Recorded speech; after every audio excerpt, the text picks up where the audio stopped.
अस्सलाम वालेकुम ख्याल भाई, क्या है?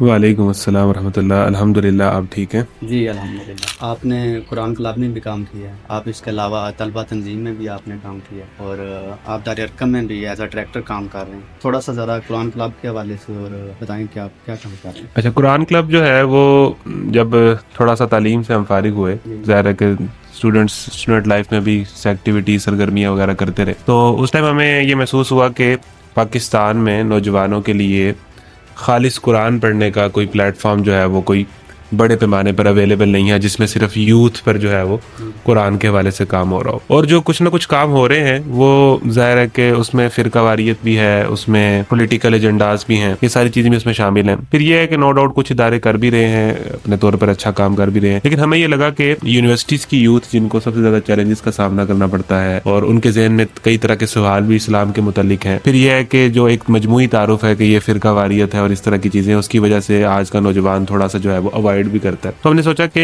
यूथ के लेवल पर यूनिवर्सिटीज़ की सतह पर एक ऐसा प्लेटफॉर्म होना चाहिए कि जहाँ पर कोई तालिब इल्म यूनिवर्सिटी में आए और उसका दिल करे कि भाई मैं बायो भी पढ़ता हूँ, केमिस्ट्री भी पढ़ता हूँ, बाकी सब्जेक्ट्स भी पढ़ता हूँ, तो अल्लाह की किताब में समझ सकूँ, तो उसके पास कोई ऐसा प्लेटफॉर्म हो जहाँ पर वो अपनी तरह के लोगों से जो है मिल के कुरान सीख सके। ठीक है, उनके साथ वो कंफर्टेबली फील करे, उसके जहन में जो सवाल है उनको भी कर सके। तो इन शॉर्ट ये है कि यूथ के लिए हमने कुरान समझने का एक आसान प्लेटफॉर्म जो है इसका सिलसिला शुरू किया है और यही आइडिया था, और नॉन पोलिटिकल नॉन सेक्टेरियन अंदाज से इसको लेके चले, तो उस पर अल्हम्दुलिल्लाह काम कर रहे हैं और अल्लाह ताला उसमें बरकत भी दे रहा अच्छा, आप जिस तलबा तंजीम से आपका ताल्लुक रहा है इस्लामी में तलबा से, है। हाँ जी। तो वो भी कुरान फहमी पे भी काम करते हैं, इसके अलावा दरसे कुरान भी होते हैं उसमें। आप क्या समझते हैं कि यूनिवर्सिटीज, क्योंकि आपने टारगेट भी तलबा को किया है ना इसमें, तो आप क्या समझते हैं कि ये वाली जो कुरान क्लब सोसाइटी है और जो तलबा तंजीम है इस्लामी में तलबा, तो इनमें से आप क्या समझते हैं कि इस्लामी में तलबा जो है उसमें कोई इस तरह की चीज़ें थी कि आपने जो है वो कुरान क्लब को जो है एज अ सोसाइटी आपने मुतारफ करवाया? देखिए जी, इस्लामी जमीयत तलबा और कुरान क्लब का अगर आप कंपैरिजन करें तो इस्लामी जमीयत तलबा तो एक बहुत बड़ी तहरीक का नाम है। ठीक है ना, वो तो ज़ाहिर है कि उसके पीछे एक नज़रिया है, एक आइडियालॉजी है, एक फ़लसफ़ा है, जो कि एक इंटरनेशनल लेवल का जी पूरी दुनिया को जो है वो एक संवारने का एक जो है वो कोशिश है। और ज़ाहिर है कि वो सारी की सारी इस्लाम से इंस्पायर है, हज़ूर सल्लल्लाहु अलैहि वसल्लम की सीरत से इंस्पायर है। जी और जो सही बात यह है कि हम सब लोगों ने जो सारा कुछ सीखा है वो स्कूल से कम सीखा है, कॉलेज से कम सीखा है। जो हमारी असल ट्रेनिंग नर्सरी है वो तो इस्लामी जमीयत तलबा ही है। तो वो चूंकि अब ज़ाहिर है कि तलबा तक एक महदूद तंजीम है और वो तलबा के अंदर काम कर रही है, उसके लिए तालिब इल्म होना ज़रूरी है। जी ठीक जी है, उसके बाद और दूसरा ये है कि हम तो कहते हैं कि इस्लाम किसी भी शोबे से खाली नहीं है, पॉलिटिक्स भी उसका हिस्सा है। लेकिन अगर आप हमारी सोसाइटी में देखें तो बड़े पैमाने पे काम करने के लिए आपका बहुत ज़्यादा काम जो है वो माइनस हो जाता है, या उसको सराहा नहीं जाता है, रिकॉग्नाइज नहीं किया जाता, सिर्फ इस बात पे कि नहीं इनका कोई पॉलिटिकल एजेंडा होगा या कोई पॉलिटिकल बात होगी। ओवरऑल हमारे माशरे की सोच इस तरह की है। तो वो जो एक तो बहुत बड़ी तहरीक है, उस तहरीक का समझ लें कि एक डिपार्टमेंट है जो कि इस्लामी में तलबा है, जो एक बहुत बड़ी सक्सेस स्टोरी है पाकिस्तान के अंदर भी और पाकिस्तान के बाहर भी। तो वो चूंकि अब जाहिर है कि यूनिवर्सिटीज में इस्लामी में तलबा का काम है, उसमें कई तरह के उनके सामने हर्डल्स हैं। फिर यह है कि यूनिवर्सिटीज के अंदर उनको कई तरह के मसाइल होते हैं काम करने के नतीजे में। तो लेकिन यह है कि ट्रेनिंग नर्सरी तो बहरहाल समझ लें कि वो एक बहुत बड़ी है, लीडरशिप तो वो डेवलप कर रही है और उसके लिए चूंकि तालिब इल्म रहना जरूरी है। और उसका अब जाहिर है कि वो तंजीम है, उसमें एक फर्द तो है नहीं, जाहिर है उसकी एक शूरा है, उसकी एक सूबाई लेवल की शूरा है, एक उसकी जो है वो फेडरल सतह पर जो है वो एक बॉडी मौजूद है। तो जाहिर है कि उनके अपने फैसले हैं, उनके अपने एजेंडाज हैं, उनका अपना जो है वो प्रायोरिटीज हैं। उन्होंने किसी वक्त में किसी चीज को लेकर चलना है, किसी वक्त में किसी चीज को लेकर चलना है। ऑर्गेनाइजेशन के अंदर एक बंदा जो है वो अपनी मर्जी से बहुत सारी चीजें नहीं कर पा रहा ऐसे होगा। ही। ठीक है ना, मिसाल के तौर पर ऑर्गेनाइजेशन में कहते हैं कि कोई बंदा अगर अपने आइडिया पे काम करना चाहे तो ऑर्गेनाइजेशन बहुत भी अच्छी हो तो शायद वो बहुत सारी चीजें नहीं कर सकता, क्योंकि जाहिर है कि ऑर्गेनाइजेशन जिसने, और बिल्कुल ठीक बात है, ऑर्गेनाइजेशन ने अपनी प्रायोरिटीज के मुताबिक चलना है। ऐसे ही। तो मैं समझता हूँ कि मुझे ये लगा कि वहां से बहुत ज्यादा सीखने के बाद, उससे फारिग होने के बाद जिस जगह पर मैं काम कर सकता हूँ, यानी कि अगर मुझे लगा कि मैं दरसे कुरान की फील्ड में या लेक्चर की फील्ड में मैं अपनी जो है अपने आप को ज्यादा बेहतर यूटिलाइज कर सकता हूँ, तो मुझे इसके लिए कोई अलग प्लेटफॉर्म बना के बाद में काम करते रहना चाहिए। तो वो उसके बाद मुझे उसमें आसानी हुई और अच्छा, मैं खुल मेरा के एक उसमें काम कर सही सकता सा सवाल है इस पे कि इससे तो लगता है कि जो शुरा है, वैसे जो हम डिस्कस नहीं करना चाहिए, जारी सी बात है, एक तंजीम है, उसका एक स्ट्रक्चर है, तो इसमें बहुत सारी वो रुकावट बन जाती है अगर आप एक मुकामी लेवल पे काम करना चाहते हैं। तो इस रुकावट पे कोई, वैसे तो जो उनका अपना कंसर्न है मेरा ख्याल है कि नहीं, इसमें यह है कि समझ लेना, एक जमात है, एक तहरीक है, एक तंजीम है, उसकी अपनी प्रायोरिटीज है, उसने उसके मुताबिक चलना है और वो चलेगी तभी काम बनेगा। अगर वो जाहिर है कि वो फिर जाहिर है उसमें ऐसा तो नहीं है कि कोई चीज जो है वो ऊपर से आ रही है, डेफिनेटली मुशावरत होती है, लोग आपस में मिलकर तय करते हैं, कोई चीजें तय होती है, लेकिन उसमें आपने बहुत सारी चीजों को लेके चलना है। एक आइडिया में पिन पॉइंट होके फोकस करके आप आजादाना काम कर सकते हैं एक ऑर्गेनाइजेशन से हट के भी, लेकिन उसमें यह है कि बहुत सारे लोग, आप ये भी देखेंगे कि ये करना आसान नहीं होता, इन अ सेंस के ऑर्गेनाइजेशन बहुत सारे लोगों को एक प्लेटफॉर्म देती है। अब जाहिर है कि अगर किसी ने अपने तौर पर बाद में भी काम करना है, इंस्पायर होके, आप मिसाल के तौर पर, हमारे पास तो ढेर सारी मिसालें हैं कि इवन आप जमात इस्लामी की अगर बात करें तो डॉक्टर इसरार की मिसाल दी जाती है कि उन्होंने कुरान के शोबे पर अलहदा से जो है वो काम किया, ठीक है। इस तरीके से बहुत सारे लोग फहमे कुरान के नाम से कर रहे हैं। तो किसी बंदे को अगर लगता है कि भाई मैं थोड़ा सा आजाद होके किसी एक एजेंडे पर मैं ज्यादा बेहतर काम कर सकता हूं, तो वो उसका अपना ख्याल है। ऑर्गेनाइजेशन में चीजें इसी तरह ही चलती हैं, इसी तरह ही ऑर्गेनाइजेशन अच्छी वर्क करती है, अच्छे तरीके से ऑपरेशनल रहती है। अच्छा, वो डॉक्टर इसरार साहब ने तो जमात इस्लामी से इलाज भी इख्तियार कर ली थी और अपना अलग तंजीम इस्लामी के नाम से काम किया था। तो क्या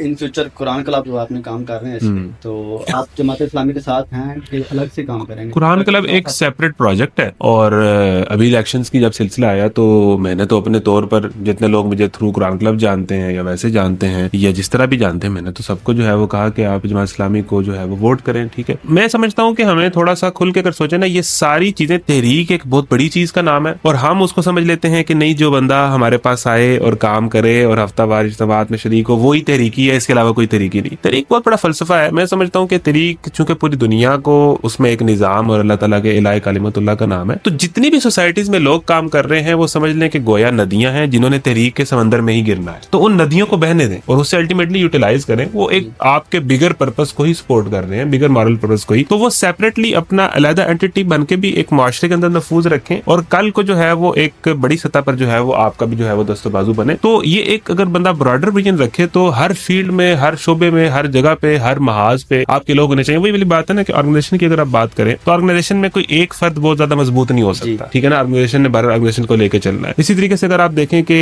हमारी तो अगर हम तहरीक की बात करें तो वहां पर तो जाहिर है कि एक खास पीरियड के बाद बंदा ही चेंज हो जाता है, ठीक है। नए लोग आ जाते हैं, नई क़यादत आ जाती है, नए लोग सीखते हैं। तो अब मिसाल के तौर पर क्या हो कि कोई बहुत बड़ी पर्सनैलिटी है और वो ये कहे कि मिसाल के तौर पर इंजीनियर मिर्जा साहब हैं या कोई साहिल अदीम साहब हैं या कैसर राजा साहब हैं या यूथ क्लब है, ये सारे लोग हैं जो नौजवानों को इन्फ्लुएंस करते हैं। अब ये एक आदमी कहे कि आपको जो है वो जमात इस्लामी को वोट देना चाहिए, तो उसके कहने से और एक कारकुन की हो सकता है 1 साल मेहनत करने से, उसके सिर्फ एक कहने से बहुत ज्यादा फर्क पड़ जाएगा। तो ये सारी चीजें भी आपकी सपोर्ट से आपने एक पॉजिटिव पहलू दिखाया ना। तो इसमें दूसरी चीज अगर देखी जाए कि तंजीम इस्लामी, जैसे डॉक्टर साहब ने वो तंजीम बनाई और फिर वो अपने दूसरे रुख पे चली गई, तो वो तहरीक को उसका कोई, ठीक है, उन्होंने बहुत सारे काम किए हैं, सूद के खिलाफ उन्होंने आवाज उठाई है, वो अपने तौर पे काम कर रही है। लेकिन जब बात आती है कि इसी तरह जब आपने इलेक्शन की बात की है तो सियासत में तो उन्होंने वो तहरीक को तो उन्होंने नहीं सपोर्ट किया ना, वो तो उसके मुखालिफ। मेरा ये ख्याल है कि अब जाहिर है कि जब एक लीडर चला जाता है तो बाद में चीजें तो उस तरह किसी भी जमात में नहीं रहती जो उसके होते भी होती है।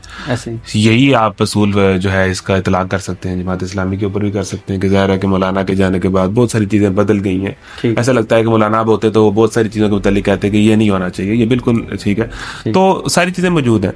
तो उनके होते हुए तो डॉक्टर इसरार की तो वीडियोस मौजूद समझते हैं कि वो अगर होते तो नहीं। मिसाल के तौर पर जाहिर है कि अब आप देख लेंगे, अब हमारी जमहूरी जद्दोजहद की अगर हम बात करें या बहुत सारी रुकनीत के मेयार और स्टैंडर्ड्स की बात करें, फिर मुतालिया कल्चर जो एक बेसिक हैसियत रखता था हमारी तंजीम का, वो खत्म हो रहा है। फिर बहुत सारी चीजें, ये तो चले इस पे पॉजिटिव भी होंगी, नेगेटिव भी होंगी, लेकिन ये है कि ओवरऑल जब तक लीडर होता है उसके जाने के बाद बहरहाल फर्क तो पड़ता है और ये एक ऑब्वियस ही बात है।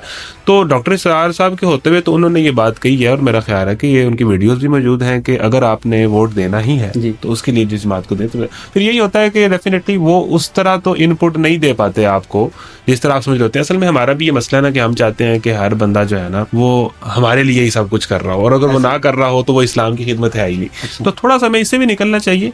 मुआशरे के अंदर आपने बड़े पैमाने पर अगर पॉजिटिविटी को प्रमोट करना है तो इन सब चीजों का अपना अपना रोल है। अगर आपको उसका फायदा कम हो रहा है, नहीं हो रहा है, इसमें तो ये भी बात की जाती है ना कि अल खिदमत का हमें क्या फायदा हो रहा है। अब इसका ये मतलब तो नहीं है कि अल खिदमत को खत्म कर दिया जाएगा, अल्टीमेटली हो ही रहा होता है फायदा। अब आपके निजाम ने जो फायदे की डेफिनेशन है, अगर वो उस पर पूरा नहीं उतर रहा तो वो आपके ख्याल में फायदा फायदा नहीं है, अदरवाइज मैं समझता हूँ कि कहीं ना कहीं फायदा हो ही रहा होता है। हम बात कर रहे हैं तलबा तंजीम की जी। तो एक आम जो स्टूडेंट है वो घर से निकलता है तो उसको वालिदैन भी कहते हैं कि बेटा आपने जो है ना वो निसाब की किताब पढ़नी और आपने अच्छा CGPA लेना है, ग्रेड लेना है और आपने अच्छी नौकरी करनी है। ठीक है। उसकी प्रायोरिटी में जो ऑर्गेनाइजेशन होती नहीं है, वो किसी भी सोसाइटी का हिस्सा नहीं बनना चाहता, वो रटा रटाया सिलेबस पढ़ता है और CGPA लेता है। बहुत सारी मिसालें हैं कि वो कामयाब भी हुए हैं।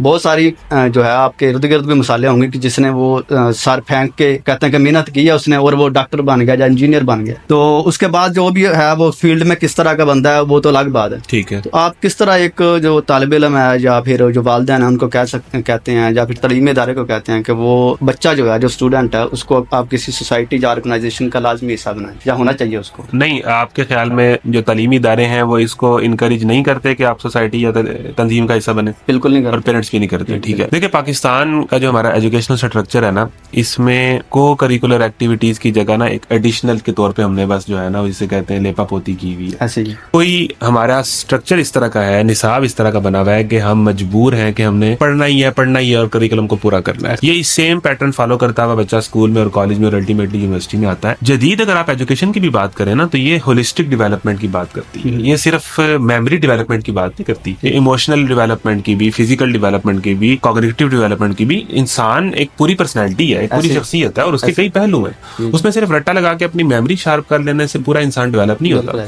और 21st सेंचुरी स्किल्स जो अब चूंकि मेरा फील्ड एजुकेशन है और इसके ऊपर ही मैंने थीसिस किया हुआ है, तो उसमें भी ये बात हमें गोरा भी यही बात कहता है कि भाई जब तक आप स्टूडेंट्स के अंदर critical thinking, creativity, communication skills, collaboration skills, leadership skills जो है, एंटरप्रेन्योरशिप जो है उसको नहीं सिखाएंगे वो 21st सेंचुरी में सर्वाइव नहीं कर सकता। और ये सारी चीजें किताब और लेक्चर से तो शायद नहीं आएगी। इसके लिए डेफिनेटली एक्टिविटीज की जरूरत है, को करिकुलम की जरूरत है, लीडरशिप की जरूरत है, ऑर्गेनाइजेशन की जरूरत है, सोसाइटीज की जरूरत है। अब हमने चूंकि एक चीज को बेचना भी होता है कि हमारे पास ये चीज है और उस पर हमने बराए नाम काम करना होता है। अगर बात की जाए कि को करिकुलर और करिकुलर ये दोनों तालीम का हिस्सा है। करिकुलर है एक गैर निसाबी सरगर्मी है, उसको अब हम कहते हैं कि हम निसाबी सरगर्मी है और दूसरी निसाबी सरगर्मी है। ये निसाब का हिस्सा है, ये तालीम का हिस्सा है, ये एजुकेशन है, इसको आप अलग नहीं कर सकते। तो इनकी शक्लें हैं, सोसाइटीज हैं, ऑर्गेनाइजेशंस हैं, तंजीमें हैं। मेरा ख्याल है कि सिर्फ किताबें पढ़ के उनको रट के बहुत ज्यादा नंबर लेके आगे चले जाना और इंसान सोसाइटी में सोशल एनवायरनमेंट से इंटरेक्ट करना ना जानता हो, लोगों के मिजाजों को समझता ना हो, किस तरह के लोग हैं वो, किस तरह जो है वो मुख्तलिफ सिचुएशन में उनके क्या बिहेवियर्स होते हैं, उसे इन चीजों का अंदाजा ना हो, वो कौन सी कंपनी चलाएगा बाद में और कौन सी ऑर्गेनाइजेशन चलाएगा, वो बहुत सारी चीजों में लैग कर रहा होगा। तो सिर्फ जो प्रैक्टिकल दुनिया है वो किताबों पर तो नहीं चलती, ठीक है ना। There is a major difference between theory and practice. जो है थियोरेटिकल बातें हो रहे हैं, हकीकत की इसमें आपके जो आप इंस्टीट्यूट को क्या सजेशन देते हैं और वालिदैन को आप कैसे इंकरेज करते हैं कि वो अपने बच्चों को इस तरफ जो है ना? मेरा ख्याल है वालिदैन में अवेयरनेस की जरूरत है। अब चूंकि आप कह सकते हैं कि हमारी जो जनरेशन जी है, जो लोग आए 2010 से पहले जो लोग हैं 90s और 2010 के दरमियान, अब ये लोग इन सब की शादियां हो चुकी हैं, ये ज्यादातर इनमें से पेरेंट्स बन चुके हैं। तो अब जो नए बच्चे आएंगे स्कूलों के अंदर, उनके वालिदैन की सोच थोड़ी डिफरेंट होगी, ठीक है ना। अब सोसाइटी ऐसा ऐसा चेंज हो रही है। जाहिर है कि अब पिछला दौर था, लोग गांवों से शहरों में आए, आके बाद हुए, फिर उन्हें शहरों वालों ने जो बातें बताई उन्होंने उस पर आमन नवसत तक ना कहा, हर बात तो ठीक नहीं थी। उन्हें स्कूलों ने जो कहा उन्होंने कहा कि ये ठीक है। अब लोग समझदार हो चुके हैं, अवेयर हो चुके हैं, उन्हें पता है कि तालीम जो है ये क्या है, ये नंबर गेम क्या है। सबको पता है कि 1100 में से 1100 नंबर भी आ जाए तो फिर भी ना उर्दू की अलिफ भी आती होती है ना। लेकिन वालिदैन और जो तालिब इल्म आता है यूनिवर्सिटी में या किसी कॉलेज में, तो उसके ज़हन में तलबा तंजीम कोई मार कुटाई का नाम है कोई। देखिए, इस हवाले से एक सफारा मसला यह है कि हमारी सोसाइटी में जब एक तासुर बन जाए ना तो उसको निगेट करना बड़ा मुश्किल हो जाता है, ठीक है ना। वरना जितनी मर्जी कोशिश करें, लेकिन जाहिर है कि वो जो चीज बनी होती है उसके पीछे कोई ना कोई वाकयात, कोई ना कोई हकायक भी होते हैं। ऐसा नहीं है कि कुछ है ही नहीं और राय बन गई है, ठीक है। तलबा तंजीमें या तलबा ग्रुप्स आप देखें, अब जाहिर है कि तंजीम के अंदर और एक तलबा के ग्रुप के अंदर भी बड़ा फर्क है। अमूमन ये होता है कि हर कॉलेज के अंदर हर तालिब इल्म जो है जिसमें थोड़े से गट्स होते हैं, वो 4 लोगों का एक ग्रुप बना लेता है, 10 लोगों का एक ग्रुप बना लेता है, 15 लोगों का ग्रुप बना लेता है। अब जाहिर है कि वो जो ग्रुप है उसका ना कोई फलसफा है, ना कोई विजन है, ना कोई मिशन है, ना कोई प्रोग्राम है, ना कोई स्ट्रक्चर है। बस वो किसी को शौक आया है और उसने जो है वो लीडरशिप शुरू कर दी, उसने फलाने को प्रेसिडेंट लगा दिया है, फलाने को सेक्रेटरी लगा दिया, फलाने को सीनियर वाइस प्रेसिडेंट लगा दिया, तो हर किसी को होना चाहिए, तो हर कोई जो है वो सदर बना हुआ है। तो वो कोई स्ट्रक्चर नहीं है, कोई प्लान नहीं है, कोई विजन नहीं है, कोई लॉन्ग टर्म कोई सोचा नहीं है। तो अब जाहिर है कि इस तरह के ग्रुप्स अपने आप को दिखाने के लिए, शो करवाने के लिए, नजरों में रहने के लिए कुछ ना कुछ करते हैं तवज्जो हासिल करने के लिए। तो वो कभी लड़ाई हो गई, वो कभी जो है वो इस तरह के ठीक है, तलीमी अदारों के जो है बस में नहीं है कि वो फिलहाल जो यूनियन की बहाली की बात करें, लेकिन कम से कम मेरा ख्याल है जो ग्रुप और जो तंजीम है ना, इसमें वो थोड़ा सा अगर तलीमी इदारे इसको इनकरेज करें और वो इस पे काम करें और वो देखें कि यार ग्रुप और जो तंजीम है ना, इसका अलहदा से स्ट्रक्चर बनाएं और लोगों से बाकायदा इसका कोई वो बनाएं कि किसी का मैनिफेस्टो है या वो किस तरह से काम कर रहा है, क्या ये तंजीम के क्राइटेरिया पे पूरा उतरता है कि नहीं उतरता। और दूसरी तरफ जो ग्रुप है उसको अलग करें, जो इसी तरह जो आप कह रहे हैं कि ग्रुप बन जाते हैं, जैसे लसानी बुनियादों पे बन जाते हैं, या कोई 4-5 लोगों का जत्था इकट्ठा हुआ, उन्होंने काम शुरू कर दिया और उन्होंने कहा कि हम भी तंजीम है। तो कल को अगर आप देखें बहुत सारी यूनिवर्सिटीज़ में अभी ग्रुप काम कर रहे हैं, और कल को जब वो आप यूनियन बहाल होती है तो मेरा ख्याल है कि बहुत सारी यूनिवर्सिटीज़ में वो विन भी करेंगे इलेक्शन, लेकिन वो होंगे ग्रुप। जो ग्रुप है वो कल को अगर यूनियन बहाल भी हो जाए तो उसमें कोई मेरा नहीं ख्याल कोई अच्छा रोल अदा कर सकते। देखें ये बात ज़ाहिर है कि जब हम बात कह रहे होते हैं तो बड़ी अच्छी लग रही होती है। ज़ाहिर है तलबा यूनियन जब बहाल जाएंगी तो तब क्या होगा, तब किस तरह चीज़ों को लेकर चलेंगे। हमारे मुल्क में देखें, आपने बात की, अगर हम तलबा तंजीमों की भी बात करें तो यहाँ पर तो एक तलबा तंजीम का एक नुमाइंदा, यहाँ पर तो सियासतदान लवारिस है, बहुत सारे सियासी पार्टियों के कारकुनान लवारिस है, उनको कोई पूछने वाला नहीं है, वो सारी जिंदगी मेहनत करते हैं और उन्हें पता लगता है कि बाद में किसी ने पूछा नहीं। तो एक तलबा तंजीम जिस सियासी पार्टी से वाबस्ता है वो क्या समझता है कि भाई उसके पास सब कुछ है और वो कुछ करेगा, तो मतलब रियलिटीज बिल्कुल और हैं, ठीक है। लेकिन ये है कि तालिब इल्मों को प्लेटफॉर्म मिलना चाहिए, ठीक है, और तलबा तंजीम सियासी जमातों को जिसका थोड़ा सा भी डेमोक्रेटिक जो है अप्रोच है तो वो तो लीडरशिप की बात करेगी। हमारा मसला ये है कि डेमोक्रेसी के नाम पर डेमोक्रेसी का एक लेबल है और पाकिस्तान की जो बड़ी सियासी पार्टी है उनमें डेमोक्रेसी नहीं है। ये बहुत बड़ा फैक्ट है, पता नहीं लोग इसको क्यों नहीं मानते कि मतलब वही खानदानों की हुकूमत है। अभी आप देख लें कि रिसेंटली जो हमारी पंजाब के जो है वो भी ज़रा पूरी खानदान है, पीछे उधर से पीपल्स पार्टी है वो भी खानदान है। तो डेमोक्रेसी जो है जब अंदर पार्टीज के अंदर अभी आने में कामयाब नहीं हो सकी तो डेफिनेटली एक तलबा तंजीम और उसके अंदर वैसे वो तो कहते हैं कि जो जमहूरी रवैये हमारे जो नीचे से मेहनत करके ऊपर आई हैं इसलिए सीएम बनी है। अब कहने को तो हर बंदा ये कहता है, लेकिन ये है कि अल्टीमेटली तो एंड पर हमने ये देखना कि एंड रिजल्ट क्या है। एंड रिजल्ट ये है कि वो एक खानदान है और वो है वो एक लेगेसी चली आ रही है। तो बाकी बहुत बड़े बड़े नाम होते हैं। वैसे क्या डेमोक्रेसी में आप समझते हैं कि बाप के बाद औलाद नहीं आ सकती अगर उसमें सलाहियतें मौजूद? नहीं, बिल्कुल आ सकती है, आने में कोई हर्ज नहीं है, लेकिन नजर आ रहा होता है ना कि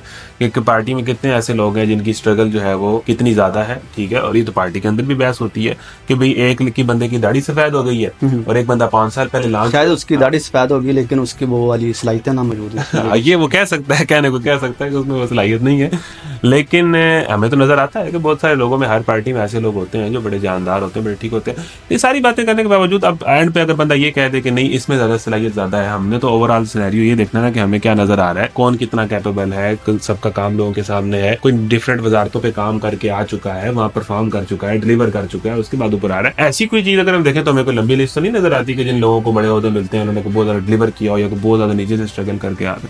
हम बैक टू द तलबा तंजीम अगर उसमें हम आ जाए तो तलबा तंजीम जो है इसमें देख लें कि डेमोक्रेसी और स्टेट का बड़ा अहम रोल है। हम कहते हैं कि यूनिवर्सिटीज में ये काम शुरू हो जाए, यूनिवर्सिटी में हर दूसरे साल वाइस चांसलर बदल जाएगा, ठीक है, मैनेजमेंट बदल जाएगी। अब यहाँ पर जब तक जो हमारा मौलाना मदूदी का भी फलसफा है कि स्टेट की सतह पर चीजें ठीक नहीं होंगी तो ये नीचे तो ऐसे ही चलता रहेगा, कभी कुछ होगा, कभी कुछ होगा, कभी कुछ होगा। तो एक ओवरऑल नेशनल लेवल की, नेशनल विजन की जरूरत है तालीमी इदारों के अंदर काम करने के लिए। अभी आप देखें, आप भी तालीम से वाबस्ता है, होता क्या है कि यहाँ पर हालात ये है कि एक दिन पहले नोटिफिकेशन आता है स्कूल बंद कर दो, हमेशा यही होता है, कभी नहीं देखा कि 2 दिन पहले आ गया हो, यानी कि बैठे बैठे ख्याल आया और ये बंद कर दो। तो फिर जब जितनी पॉलिसीज बनती हैं एजुकेशन के अंदर भी, प्राइवेट सेक्टर अब एग्जिस्ट करता है पाकिस्तान के अंदर, आपकी बहुत ज्यादा एजुकेशन प्राइवेट है, प्राइवेट लोगों को ऑन बोर्ड नहीं लिया जाता कोई भी पॉलिसीज बनाते हुए, ठीक है, कह तो देते हैं सिंगल नेशनल करिकुलम है, लेकिन ये है कि आप हर शहर में प्राइवेट ऑर्गेनाइजेशंस हैं, लोग हैं, नुमाइंदगान है, उनका एजुकेशन के अंदर कंट्रीब्यूशन है, आप उनको ऑन बोर्ड लें, उनको लेके चले, वो आपको बहुत सारी चीजें आपको बताएंगे कि ऐसे कर ले। तो ग्राउंड रियलिटीज को मद्देनजर ना रख के हम पॉलिसीज बना लेते हैं, फिर बाद में इम्प्लीमेंटेशन ऊपर तक तो होती है, नीचे किस तरह क्या हो रहा है, तो सिस्टम के अंदर कुछ बेसिक फ्लॉज है। लेकिन ये है कि इन शॉर्ट ये जो बात है कि तलबा को लाजमी प्लेटफॉर्म मिलना चाहिए। अगर तलबा तंजीमों में मसला आ रहा है आपको लग रहा है कि ठीक नहीं है, सियासत इन्वॉल्व हो रही है या तलबा आपको इन्फ्लुएंस करते हैं ये चीजें करके, तो आप जो है वो सोसाइटीज जो बनाई हुई है आपने उसके अल्टरनेटिव के तौर पर, फिर सोसाइटीज में तो हमने यही देखा है कि सोसाइटी मैनेजमेंट के बगैर पर नहीं मार सकती जी। ठीक है ना। वो मैनेजमेंट ने उसको अपने अंडर इतना रखा हुआ है कि बस सोसाइटी को साल में वो एक इवेंट कर लेती है सोसाइटी, और उस इवेंट पर वो सारे बड़े खुश हो जाते हैं, सर्टिफिकेट भी तकसीम कर देते हैं। अब उस एक इवेंट से उस पूरी सोसाइटी को जो आपने बॉडी बनाई हुई है और उसमें इतने ज्यादा लोग हैं और उनको अगर कोई बजट भी मिल रहा है तो उनकी क्या डेवलपमेंट हुई है साल में एक इवेंट करने के बाद। तो वो अमूमन यही होता है कि मैनेजमेंट साल में एक आधा इवेंट करने की ही इजाजत देती है और उससे ज्यादा जो है वो ग्रो करने की इजाजत देती है। तो सोसाइटीज भी हमने अगर अल्टरनेट बनाना है तो उसको एक्टिव करें, उसमें जो है वो अथॉरिटी दें, उसमें इख्तियार दें, तो चीजें इस तरह अल्टरनेट करके बेहतर की जा सकती है। आप दार अरकम के डायरेक्टर भी हैं कैंपसेस के, तो उसमें एक चीज आपने शुरू की थी डे के नाम से, जी, तो उस पर कुछ बताना चाहें आप? हाँ जी, दायर कम यूथ हमारा हमने एक प्रोजेक्ट लॉन्च किया है। उसमें हमारा मकसद ये है कि दायर कम यूथ में जो दायर कम के बच्चों में ज़ाहिर है कि एजुकेशन जो है वो सिर्फ तालीम कुछ सब्जेक्ट्स की हद तक महदूद है। अब ज़ाहिर है कि हर क्लास में पेंटिंग का सब्जेक्ट तो नहीं है ऐसी, लेकिन एक बच्चा अच्छा पेंटर हो सकता है, अच्छा आर्टिस्ट हो सकता है, उसके टैलेंट का क्या करें। हर क्लास में कॉमेडी का सब्जेक्ट तो नहीं है, एक बच्चा अच्छी कॉमेडी कर लेता है। फिर इसी तरीके से जितने भी टैलेंट्स हैं हमारे अंदर, किसी भी बच्चे के अंदर, यानी कि कोई हिडन टैलेंट है, उसमें कोई सलाहियत है, उसको उस सलाहियत को उसे परफॉर्म करने के लिए कोई प्लेटफॉर्म मिले। जी ठीक है ना। तो उसके लिए हम एक्टिविटीज करवा लेते हैं, हमने मुख्तलिफ इवेंट्स रखवाते हैं कि भाई आपके अंदर पेंटिंग की सलाहियत है, आप आर्टिस्ट हैं, आप कॉमेडी करते हैं, अगर आपको जो है वो उर्दू नहीं अच्छी आती, इसका मतलब ये नहीं कि आपको कोई टैलेंट नहीं है, आप में कोई और टैलेंट होगा।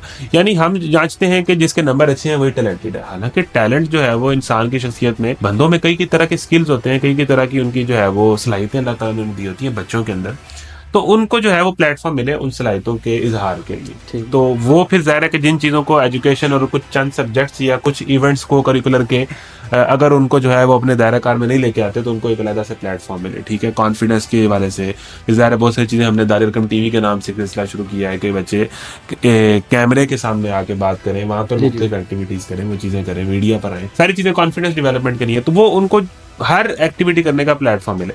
फिर इन चीज़ों को ऑर्गेनाइज करने के लिए और एग्जीक्यूट करने के लिए हर कैंपस के अंदर एक सेपरेट बॉडी मौजूद हो जो स्टूडेंट उसके नुमाइंदेदार हो। अमूमन ये होता है कि हम इस तरह के तजर्बे करते हैं लेकिन बच्चे चूंकि 9th-10th में इतने मेच्योर नहीं होते तो ऐसा तजर्बा कुछ देर बाद जो है वो एक्टिव नहीं रहता। फिर बच्चों की अपनी मसरूफियत होती है, फिर ज़्यादा पेरेंट्स को भी लगता है कि ये कोई एक्स्ट्रा चीज इसके ऊपर लगाई जा रही है। लेकिन आइडियल सिनेरियो अगर आप देखें तो होना यही चाहिए, विजन यही है कि हम अल्टीमेटली दायर कम के बच्चों के ही कोई रिप्रेजेंटेटिव्स हों, ठीक है, 9th-10th के हैं, 8th के हैं, वो मिलकर किसी एक्टिविटी को डिजाइन करें और उसके बाद ऑर्गेनाइज करें, और इनकी सरपरस्ती करने वाले जो लोग हों वो दायर कम के जो लोग गुजर चुके हैं, अब ज़ाहिर है कि बहुत बड़ी अलुमनाई है, ठीक है ना, वो सब मिलकर इस बहाने वो भी दायर कम से एसोसिएट हों और उनकी सरपरस्ती में दायर कम के अंदर मुख्तलिफ प्रोजेक्ट्स और मुख्तलिफ एक्टिविटीज जो है वो ऑर्गेनाइज की जाए। ठीक है, तो मेरे तौर पर ये विजन था, ये मिशन था, तो इस पर काम चल रहा है। अच्छा, जो ऑर्गेनाइजेशन या फिर सोसाइटीज़ हैं, इसमें देखा जाता है कि ऑर्गेनाइजेशन की जानब ना जितने भी मेडिकल फील्ड वाले, हालांकि डॉक्टर इसरार साहब मेडिकल फील्ड से वाबस्ता थे, हाफिज नईम साहब आजकल बड़े जो हैं वो वायरल हैं, हर नौजवान जानता है, वो इंजीनियरिंग की फील्ड से वाबस्ता थे। लेकिन इस वक्त जो नौजवान है ना वो इंजीनियरिंग या फिर मेडिकल वाला वो समझता है कि ये हमारा काम नहीं है ऑर्गेनाइजेशन, ये कोई लॉ वाले बच्चों का काम है या फिर सोशल साइंसेज वालों का काम है या पॉलिटिकल साइंस वालों का काम है। तो जब इसकी क्या वजह है कि बच्चा क्यों रागब नहीं होता? जो बाकी क्या ऑर्गेनाइजेशन का रवैया बदल गया है, वो वाला रवैया नहीं रहा कि क्या मसाइल हैं? मेरा ख्याल है कि हमारा पीछे से एक तरबियत होती है, डिसिप्लिन सिखाने की बच्चों की, कि भाई आपको जो कहा जा रहा है आपने वही करना है। लेकिन ये अब इसकी अगर हम बैकग्राउंड हिस्ट्री में जाएं तो ये तो बुनियादी तौर पर अब ये जो घंटी बजाना है या जिसे हम कहते हैं बिहेवियरिज्म कहते हैं कि भाई आपने टन टन करना है तो आपने खड़े हो जाना है, आपने टन टन करना है तो आपने बैठ जाना है। तो हमारा जो पूरा स्कूलिंग का फलसफा है ना वो ये है कि बात मनवाने का, ठीक है ना, कि आपको जो कहा जाए आपने वो करना है और किसी चीज पे आपने तवज्जो नहीं देती। ठीक है, तो ये क्रिएटिविटी को ये चीज खत्म करती है, मारती है। अब जाहिर है कि वो स्कूल से ये चीज सीख के आता है, कॉलेज में ये चीज सीख के आता है, तो उसको ये लगता है कि मेरा सारा कैरियर जो है वो इन किताबों में और इन नंबरों को ले लेने में और 4 CGPA ले लेने के अंदर ही है। हालांकि सोसाइटी बाद में या प्रैक्टिकल फील्ड आपसे ये चीज डिमांड नहीं कर रही होती। अब ये इस चीज को खत्म करने की जरूरत है। और फिर जाहिर है उसमें पेरेंट्स का प्रेशर है, उसमें जाहिर है निसाब है, उसमें जो है वो जो आपकी यूनिवर्सिटी है उसका होम जो सारी असाइनमेंट्स है वो सारी चीजें अपना अपना रोल प्ले कर रही है, ये समझाने की जरूरत है। और लॉ वाले अब जाहिर है कि ये इस तरह के सब्जेक्ट्स हैं, सोशल साइंसेज के बच्चे थोड़े से बहुत ज्यादा वो प्रेशर नहीं होता जो इंजीनियरिंग और मेडिकल फील्ड में, तो वो उनको और एक्टिविटी करने का मौका मिल जाता है। देखिए निसाब को इस तरह का बना लेना चाहिए कि करिकुलम के अंदर ही इन चीजों के नंबर हों, ठीक। जिस तरह हमारे यहाँ एक बड़ी चीज मशहूर है कि सेशनल मार्क्स होते हैं प्रेजेंटेशन के। जी जी अब वो किस तरह होते हैं, वो किस तरह लगते हैं, ये गलत बात है। जी जी। लेकिन चीजें तो मौजूद हैं कि भाई आप उन चीजों को, यानी होलिस्टिक डेवलपमेंट से जो चीजें जुड़ी हुई हैं उनके मार्क्स हो, उनके सेशनल मार्क्स हो, प्रेजेंटेशंस के, प्रोजेक्ट्स के, कोलैबोरेशन के, लीडरशिप के, जी। सोसाइटी का कोई सर्टिफिकेट आपके पास होना चाहिए, कम्युनिकेशन स्किल्स के। इनको अगर आपका सिस्टम के अंदर बहुत ज्यादा जो है डिसिप्लिन बहुत ज्यादा है या निसाब बहुत ज्यादा है, तो आप इनको इनके अंदर इंकलकेट करके बच्चों को चीजें सिखा सकते हैं। इधर तो सेशनल मार्क्स मिलते हैं कि आपकी टीचर के साथ अच्छी बनती है तो हाँ, और आपको पास करने के लिए हमने जो है ऐसे रखा। हमारे यहाँ फलसफे मौजूद है। मिसाल के तौर पर अगर आप देखें कि 9th-10th में आप देखते हैं कि भाई प्रैक्टिकल के नंबर लगते हैं। जी जी अब वो नंबर किस तरह लगते हैं और वो कैसे होते हैं ये भी सबको पता है। ऐसे ही एक चीज तो मौजूद है, ठीक। एक ऊपर से एक गवर्नमेंट एक चीज तो कह देती है कि नहीं ये होना चाहिए। जैसे अब पाकिस्तान के नीचे- आइन को ठीक करने की जरूरत है, इसी तरह सेशनल जो रवैये हैं इसको चेंज बिल्कुल, यानी कि चीज मौजूद है, आइन के अंदर चीज मौजूद है, डॉक्यूमेंट फॉर्म में चीज मौजूद है कैसे होना चाहिए, लेकिन सिस्टम उस चीज को सपोर्ट ही नहीं करता और नीचे चीजें जिस तरह चल रही होती हैं वो बिल्कुल अपोजिट होती है। तो एक अच्छा फलसफा, एक अच्छी इस्लाह, एक अच्छी तजवीज भी जब नीचे आती है तो उसका बेड़ा गर्क हो जाता है। मतलब हमारे पास स्ट्रक्चर मौजूद है, उसको स्ट्रक्चर ठीक करने की चीजें जरूरत है। मौजूद है, उनको जो है ठीक करने की जरूरत है और इसके लिए मेजर चेंजेस और बुनियादी चेंजेस करनी पड़ेंगी। इतना आसान चाहिए। बहुत शुक्रिया। थैंक यू सो मच जी, बहुत अच्छा लगा आपसे बात करना।